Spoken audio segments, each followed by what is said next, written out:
Hi friends, this is your friend Shweta and welcome to my channel book reviews and views. आज हम लोग बात करने वाले हैं बुक की जिसका नाम है द बोस डिसेप्शन बाय अनुज धर एंड चंद्रचूड़ घोष। ये बुक एक इन्वेस्टिगेटिव बुक है। इस बुक में प्रॉपर इन्वेस्टिगेशन करी गई है सुभाष चंद्र बोस जी की प्लेन क्रैश में डेथ से रिलेटेड जितनी भी बातें अब तक की हुई हैं और जितने भी कमीशन अब तक बैठाए गए हैं उसके बारे में। उससे पहले मैं आपको ये बताना चाहती हूँ कि सुभाष चंद्र बोस से रिलेटेड जितनी भी चीज़ें डीक्लासिफाई हुई हैं, जितनी भी पब्लिक डोमेन में आई हैं, वो इन ऑथर्स के एफर्ट की वजह से ही आई हैं। और इन्होंने सिर्फ उन डीक्लासिफाइड फाइल्स को नहीं इन्वेस्टिगेट और रीड किया है, बल्कि इन्होंने अपने खुद के पर्सनल एफर्ट के थ्रू जितनी भी फाइल्स इनके एफर्ट्स के थ्रू मिल पाई, जापान में, ताइवान में और इनफैक्ट रशिया, ब्रिटेन, जहाँ कहीं भी इनको मिल पाई हैं, वहाँ से इन्होंने ये सारी चीज़ें कलेक्ट करके कंपाइल करके इस बुक को बनाया है, इसलिए कि आप उसको रीड कर सकें, आप सच्चाई जान सकें और क्या एक प्रॉपर लाइन ऑफ एक्शन होना चाहिए उसमें एक अपना योगदान दे सकें। अब हम लोग बात करते हैं इस बुक में क्या है। इस बुक को 11 चैप्टर्स में डिवाइड किया गया है। स्टार्ट करा जाता है उस टाइम से जब जस्टिस मुखर्जी की रिपोर्ट को बक्सों में बंद कर करके कहीं पे रखा जा रहा होता है, ऐसी जगह जो जनरली किसी के हाथ में ना आए। क्यों? उस रिपोर्ट में ऐसा क्या था, ये आपको इस बुक में पढ़ने को मिलेगा। नेताजी सुभाष चंद्र बोस की डेथ के बारे में कहा जाता है कि 18 अगस्त 1945 को तापई में प्लेन क्रैश में, ताइवान जो आज का है, उसमें प्लेन क्रैश में उनकी डेथ हो जाती है। उनकी डेथ हो गई जिसकी रिपोर्ट 5 दिन बाद पब्लिक को मिलती है, लोगों को सुनाई जाती है। पहला क्वेश्चन अराइज होता है कि 5 दिन बाद क्यों, इतने दिन बाद क्यों? कहीं ये कोई प्लान तो नहीं था कि एक एस्केप प्लान सुभाष चंद्र बोस का कि वो कहीं और जा पाएँ? एक पॉइंट ये निकलता है। एक पॉइंट निकलता है जो वो लोग देते हैं कि किसी रीज़न की वजह से, वो रीज़न भी क्या है वो आपको जानना पड़ेगा, उसके लिए आपको इस बुक को पढ़ना पड़ेगा। अब होता है कि 5 दिन बाद दी गई, इंडिया ने इसको बहुत आसानी से मान लिया कि हाँ चलो ठीक है, हो गई डेथ उनकी, लेकिन अमेरिकन्स और ब्रिटिशर्स ने इस चीज़ को कभी नहीं माना, क्योंकि उन्होंने सारी चीज़ें, उन्होंने अपनी तरफ से भी इन्वेस्टिगेशन करी थी जिसकी वजह से वो इसको नहीं मान पाए। अब हम लोग बात करते हैं कि इंडिया में क्या चीज़ें हुई थी। इंडिया में जब ये रिपोर्ट आती है उनकी डेथ की, तो फिर एक मैसेज जब प्राइम मिनिस्टर हमारे जवाहरलाल नेहरू बता देते हैं, उसको एग्री कर जाते हैं, तो इंडिया में एक सेट नैरेटिव बन जाता है कि हाँ उनकी ऐसे डेथ हुई थी। लेकिन इसको भी कभी पब्लिक एक्सेप्टेंस नहीं मिला। क्यों पब्लिक एक्सेप्टेंस नहीं मिल पाया? क्योंकि कई क्लेम्स, कई काउंटर क्लेम्स और कई लोग भी इनफैक्ट बीच में उठे जिन्होंने कहा कि उन्होंने सुभाष चंद्र बोस को यहाँ कभी रशिया में तो कभी कहीं देखा है। उनकी आवाज़ दबाई गई, इग्नोर किया गया, कई चीज़ें हुई, वो सब भी आप इसमें पढ़ेंगे। अब होता क्या है, लेकिन ये चीज़ें ऐसे आवाज़ें दब नहीं पाई और कई कमीशंस बैठाए गए। पहले बनाया गया शाहनवाज खान कमीशन। शाहनवाज खान कमीशन जब बनाई गई तो उसमें ये कहा गया कि ये शाहनवाज खान एक INA के एक्स मेंबर्स थे और वो इसको हेड करेंगे तो बहुत ही इम्पार्शियल वे में इसका ये कंक्लूड हो पाएगा। लेकिन शाहनवाज खान की तरफ से कोई एफर्ट नहीं आया। इसका एक प्रॉपर उन्होंने एक रिसर्च वर्क ऑथर्स ने दिया है, एक एनालिसिस दिया है तीनों कमीशंस का, जो आपको पढ़ने में बड़ा इंटरेस्टिंग लगेगा, थोड़ा शॉकिंग भी लगेगा कि इतनी चीज़ें कैसे हुई कि ये सच्चाई को दबाया जा रहा था, सामने क्यों नहीं लाई जा रही थी। तो शाहनवाज खान ने पहले से ही सोच के रखा था कि उनको इस चीज़ को जस्टिफाई करना है कि प्लेन क्रैश में ही उनकी डेथ हुई थी। फिर उसके बाद आता है GD खोसला कमीशन।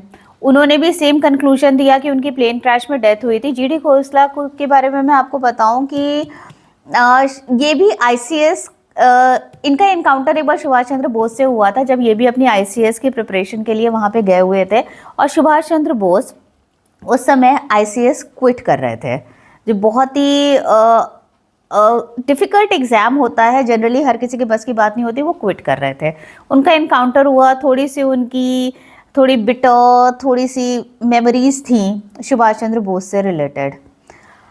चलिए, इसका भी कहीं ना कहीं इम्पैक्ट होता होगा, लेकिन फ़िलहाल जब कोई इन्वेस्टिगेशन कर रहा होता है तो वो सब चीज़ें नहीं डालता है इसमें। लेकिन मैंने सिर्फ आपकी इन्फॉर्मेशन के लिए ये चीज़ बताई थी। आप अगर इनसे रिलेटेड कहीं बुक भी पढ़ेंगे ना तो भी आपको ये चीज़ें उसमें मिलेंगी, इसमें भी आपको मिलेगा थोड़ा बहुत। तो फिर उसके बाद फिर आता है, फिर भी उससे भी लोग सेटिस्फाई नहीं हुए, लोगों की इंक्वायरीज बढ़ती गई कि नहीं, इसमें जितने भी प्रूफ्स दिए गए हैं, जो विटनेसेस ने बोला है कि सब विटनेसेस के जो गवाह थे ना, गवाही थी, वो कोई भी एक लाइन में नहीं थी, कभी कहीं पे कुछ बोल रहे हैं, कहीं पे कुछ बोल रहे हैं। मेन हबीबुर रहमान जो सुभाष चंद्र बोस के साथ उस प्लेन में थे, उन्हीं की गवाही हर बार चेंज हो रही थी। अब दूसरी चीज़ इसमें ये आती है कि लोगों ने कहा कि प्लेन क्रैश, जो हबीबुर रहमान और बाकी लोगों ने कहा कि प्लेन क्रैश नोज डाइव हुआ था। तो और जिस प्लेन में वो लोग बैठे थे उसमें वो लोग नीचे ज़मीन पे बैठे थे, कोई सीट के ऊपर नहीं बैठे थे, जो बेल्ट से बंधे हुए थे। तो नेचुरल सी चीज़ है, जब कोई चीज़ नोज टाइप हो रही है तो लोगों की पोजीशन चेंज होगी। तो अगर सुभाष चंद्र बोस, जिसके बारे में कहा जाता है नेताजी कि वो एक फ्यूल टैंक के ऊपर बैठे थे जो बस्ट कर गया था, तो अगर बस्ट कर गया था तो नेताजी की पोजीशन तो चेंज हो चुकी थी ना तब तक जब वो नोज टाइप हो रहा था, तो वो उस पोजीशन पे थे नहीं। प्लस किसी ने कहा कि उन्होंने उसको देखा कि वो जलते हुए बाहर आ रहे हैं, किसी ने देखा, किसी ने कहा कि हमने उनको ऐसे करके बुझाया, किसी ने कहा कि हम उनको हॉस्पिटल लेके गए। हर बार चीज़ें बदलती चली गई।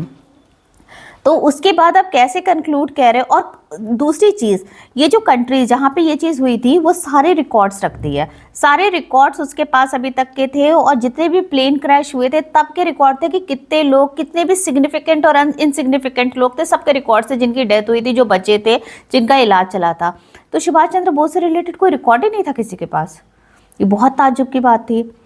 उनका जी इनफैक्ट डेथ सर्टिफिकेट प्रोवाइड किया गया था, वो किसी और के नाम से प्रोवाइड किया गया था। जो डॉक्टर जिन्होंने डेथ सर्टिफिकेट साइन किया था उसने कभी कहा कि वो उसने साइन नहीं किया है, किसी और से करवाया, किसी और ने किया था।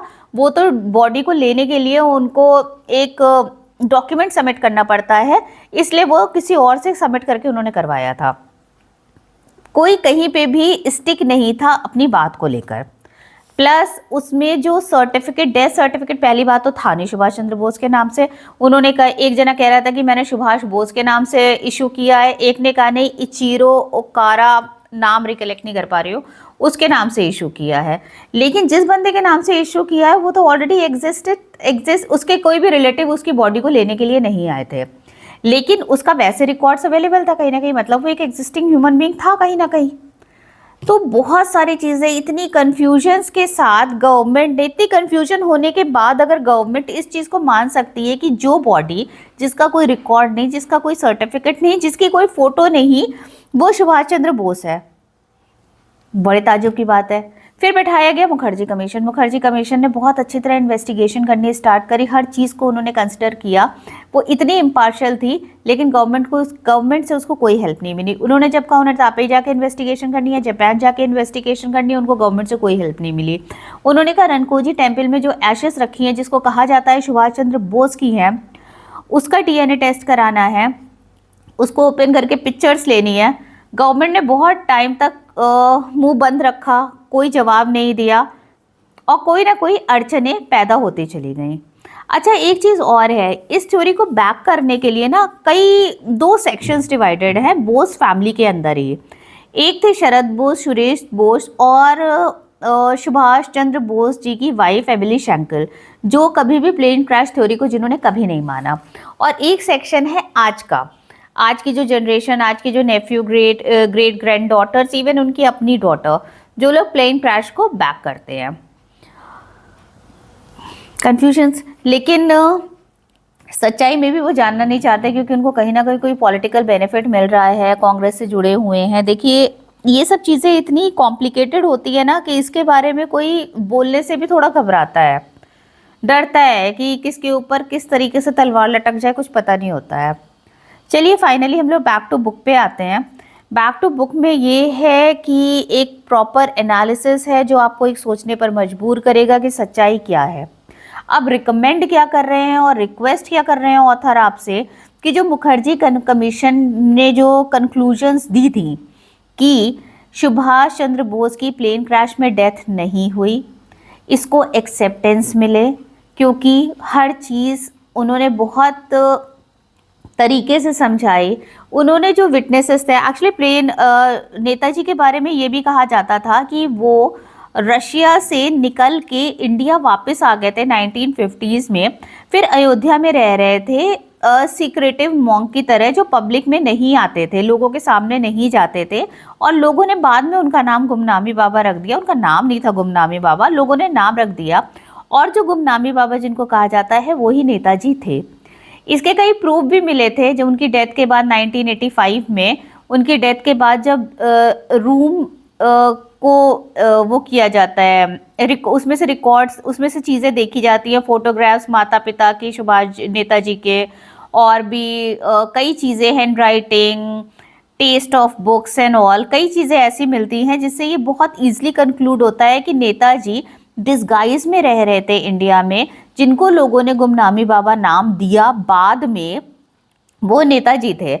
और इसके लिए जस्टिस मुखर्जी ने जो विटनेसेस थे, जिन्होंने 1930 और 20s में भी नेताजी को देखा था और बाद में भी नेताजी को देखा था, उन्हीं को उन्होंने कंसिडर किया, उनके रिकॉर्ड, उनके नोट करे, जो भी उन्होंने गवाही दी थी, और कंक्लूजन पे पहुँचे कहीं ना कहीं इस तरीके से कि यही नेताजी थे। लेकिन कोई भी चीज़ जब तक एक साइंटिफिकली बैक्ड नहीं होती ना, उसको एक्सेप्टेंस नहीं मिलता है। तो इन्होंने जो उनके दांत मिले थे वहाँ पे, गुमनामी बाबा के जो दांत थे, उनको डीएनए टेस्ट के लिए भेजा, और जो उनकी हैंडराइटिंग थी बुक्स के ऊपर, उसको हैंडराइटिंग एक्सपर्ट के पास भेजा। अनफॉर्चुनेटली इंडिया में जहाँ जहाँ भेजा, उधर से नेगेटिव रिजल्ट ही आए कि नहीं, ये नेताजी के नहीं है, दोनों पर्सन्स में कोई मैच नहीं है। लेकिन जब हमारे ऑथर्स ने हैंडराइटिंग को दूसरी जगह फॉरेन में टेस्ट करवाया, किसी नोन बंदे से, जिनको नहीं बताया कि नेताजी और गुमनामी बाबा के बारे में ये कोई कहानी जो भी सर्कुलेट हो रही है, उन्होंने भेजा, वो 100% मैच कर रहे थे। अब ये आपको फाइंड आउट करना है क्या सही है क्या गलत है। लेकिन जस्टिस मुखर्जी ने अपने इंटरव्यू में एक जगह कहा था, इंटरव्यू नहीं था एग्जैक्टली, वो रिकॉर्ड हो गया था, यूट्यूब पे अवेलेबल है जस्टिस मुखर्जी के नाम से, अगर जब आप चेक करेंगे तो उसमें उन्होंने कहा था कि उनको कोई डाउट नहीं है कि ये बंदा गुमनामी बाबा ही नेताजी सुभाष चंद्र बोस थे। चलिए, उस चीज़ के लिए तो ऑथर्स ने ऑथर्स कह रहे हैं कि उसको एक्सेप्टेंस मिलेगा जब इसको लोग एग्री करेंगे। लेकिन जो पहले की 2 रिपोर्ट्स हैं, उनको हटा करके मुखर्जी कमीशन की रिपोर्ट को कंसिडर करवाया जाए, दिखाया जाए, इतने सालों से जो ये एफर्ट्स कर रहे हैं उसको रिकग्निशन मिल पाए। जबकि वो रिकग्निशन के लिए नहीं कर रहे हैं, वो एक अच्छे कॉज के लिए कर रहे हैं। इसके लिए हम सबको हाथ बढ़ाना है, उनका साथ देना है। और दूसरी चीज़ ये कि अगर आप ये बुक को पढ़ रहे हैं, वेल एंड गुड, इस बुक को पढ़ रही है, साथ में आपको 2 बुक और पढ़नी चाहिए। अगर आप नेताजी को बहुत अच्छी तरह जानना चाहते हैं, उनके बचपन से लेकर उनके पॉलिटिकल करियर से लेकर उनके जेल जाने तक को, मैंडले जेल और काला पानी, इन सब में जाने तक के बारे में आपको देखना है, तो आप the Bose the inconvenient leader book जो इनकी है चंद्रचूड़ घोष की, वो पढ़िए। और अगर आप गुमनामी बाबा के बारे में बहुत हद तक जानना चाहते हैं कि आप उससे कनेक्ट कर पाएँ, तो आप कनंड्रम पढ़िए। ये दोनों बुक्स कोई भी फिक्शनल बुक नहीं है, दोनों properly backed by evidences and proofs हैं। और फाइनली मेरे हिसाब से ये बुक हाईली रिकमेंडेड है। बहुत अच्छी सिंपल तरीके से लिखी गई है, प्रॉपर एनालिसिस करके लिखी गई है। इसको पढ़ना मस्ट रीड बुक है ये। और दूसरा, अच्छी लैंग्वेज है, ईज़िली अवेलेबल है हर जगह। फाइनली आपसे रिक्वेस्ट है, अच्छी चीज़ें पढ़िए, अच्छी इन्फॉर्मेशन सर्कुलेट करिए। Thank you so much. Thank you.